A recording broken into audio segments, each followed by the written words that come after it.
بسم اللہ الرحمن الرحیم۔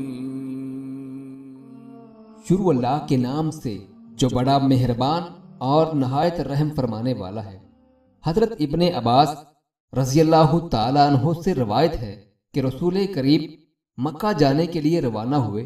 بوقت روانگی آپ صلی اللہ علیہ وآلہ وسلم روزے سے تھے، لیکن مقام قدید مدینہ سے 42 میل پر پہنچے تو آپ صلی اللہ علیہ وسلم نے روزہ افطار کر لیا۔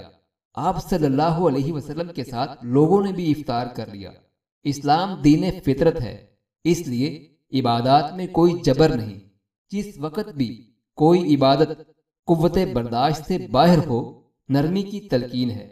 روزہ رکھنے میں روحانی و جسمانی فوائد بھی شامل ہیں۔